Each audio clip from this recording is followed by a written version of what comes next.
Hello everyone, Namaste, this is Prachi Dixit. Sheikh Hasina resigned and fled Bangladesh क्योंकि वहाँ पर वहाँ की आर्मी ने टेक ओवर कर लिया है। कुछ ऐसा ही ऑलमोस्ट आज से 50 साल पहले उनके पिता के साथ भी हुआ था। बट ये सारी न्यूज़ आपने news channels and social media पे देखी बहुत होंगी, बट आपने ये बिल्कुल नहीं सुना होगा कि इन सब के पीछे कौन है और ये सब हुआ कैसे है। Well, let's find out. To be an enemy of USA is bad, but to be a friend of USA is worst. अब ऐसा मैं इसलिए बोल रही हूँ बिकॉज इन सब के पीछे है USA एंड ये इंसान डोनाल्ड लू। एंड ऑब्वियसली जब इतना केओस हो और वहाँ पाकिस्तान ना हो, ना इम्पॉसिबल। 30th August 2024, डोनाल्ड लू, assistant secretary of state of US और ग्लोबली इन्हें रिजीम चेंजर के नाम से भी जाना जाता है। ये इंसान बांग्लादेश जाता है और बांग्लादेश में काफ़ी टाइम से कोटा पॉलिसी के अगेंस्ट प्रोटेस्ट चल रहे थे। स्टूडेंट्स 2018 में जो कोटा पॉलिसी को स्क्रैप किया गया था, that there will be 30% reservation in government jobs for people जिनके फैमिली मेंबर्स बांग्लादेश के लिए लड़े थे। Although students there were protesting peacefully. और डोनाल्ड लू की बांग्लादेश आने का रीज़न था चाइना और बांग्लादेश की बढ़ती नज़दीकियाँ। China billions of dollar aid Bangladesh को दे रहा था, स्टूडेंट एक्सचेंज प्रोग्राम के अंडर अपने स्टूडेंट्स को बांग्ला लैंग्वेज भी सिखा रहा था। And even Bangladeshi government was also considering that they can teach Chinese in their colleges. अब आप ये सोचेंगे कि चाइना को बांग्लादेश को इतना एड देने की क्या ज़रूरत है और बांग्लादेशीज को चाइनीज़ सिखाने की क्या ज़रूरत है। वेल, ऐसा इसलिए है क्योंकि बांग्लादेश ऐसी कंट्री है जहाँ पर टेरिटरी कम और पॉपुलेशन ज़्यादा है। सिंस नाउ ये लोग इंडिया आते थे लीगली और illegally mostly for jobs and opportunities, but क्योंकि इंडियन गवर्नमेंट ने अपनी बॉर्डर सिक्योरिटी काफ़ी बढ़ा दी है, जिससे ये इन्फ्लेंट्रेशन ख़त्म तो नहीं बट हाँ काफ़ी कम हुई है। और यही देखा चाइना ने कि ये सरप्लस लेबर है जिसकी नीड चाइना को है, बिकॉज ग्रेजुअली चाइना की पॉपुलेशन एज्ड होती जा रही है और चाइना को इकोनॉमिकली बेटर यूएसए कभी नहीं देखना चाहेगा। एंड द थिंग इज कि चाइना जो भी हरकतें साउथ चाइना सी में कर रही है उन पर नज़र रखने के लिए यूएस के पास कोई बेस भी नहीं है, जिसके लिए यूएस के पास ले दे के सिर्फ एक बांग्लादेशी ऑप्शन बचता है। बिकॉज उसने पहले हांगकांग और वियतनाम में काफ़ी प्रोटेस्ट करवाने की कोशिश करी, but USA failed there. And India ने क्लियरली ये मना कर दिया था कि हम लोग आपको हमारी टेरिटरी चाइना पर नज़र रखने के लिए बिल्कुल नहीं दे सकते हैं, बिकॉज इस टाइप की गलतियाँ इंडिया ने पास्ट में की हैं जिसका ऑब्वियसली हमें खामियाजा भुगतना पड़ा है। तो अब ऑप्शन बचता है only Bangladesh. That's why US tried to convince Sheikh Hasina but she denied to give them the base of Saint Martin island.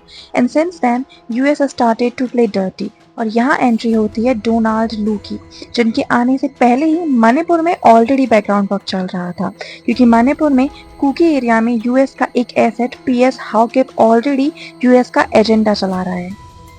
और इसके बाद बांग्लादेश के प्रोटेस्ट को पूरी तरीके से वायलेंट बनाने की कोशिश की गई, जिसमें सबसे इम्पॉर्टेंट रोल था बांग्लादेश की opposition party and Jamaat Islami का, और इन्हें नर्चर किया पाकिस्तान ने। और इन्होंने मिल के इस प्रोटेस्ट को इतना वायलेंट बना दिया कि ये सोसाइटी के थ्रेशोल्ड से बाहर हो गया।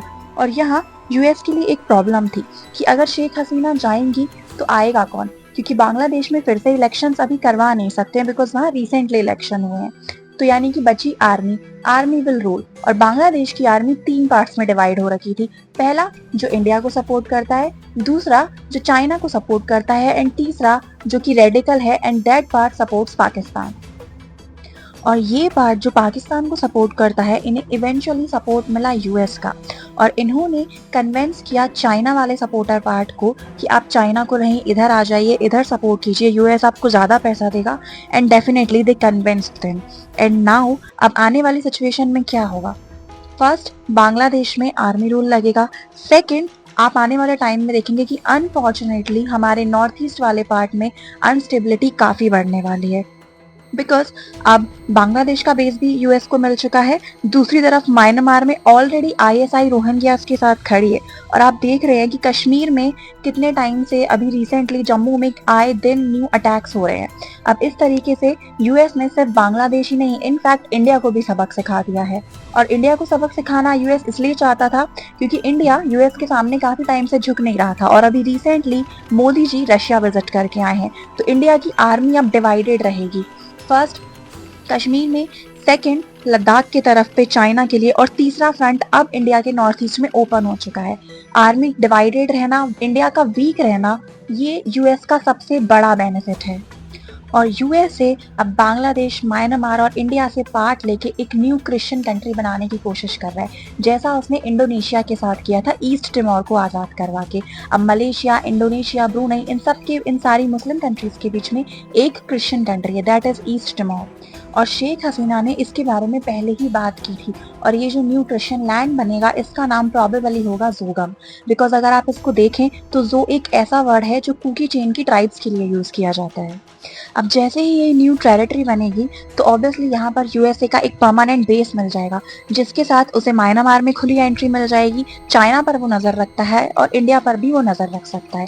और second most important thing is कि ये तीन कंट्रीज, मलेशिया, लाओस और कंबोडिया, ये तीन ऐसी कंट्रीज हैं जहाँ पर यूएसए ऑलरेडी बहुत ज्यादा डीपली इन्वॉल्व है।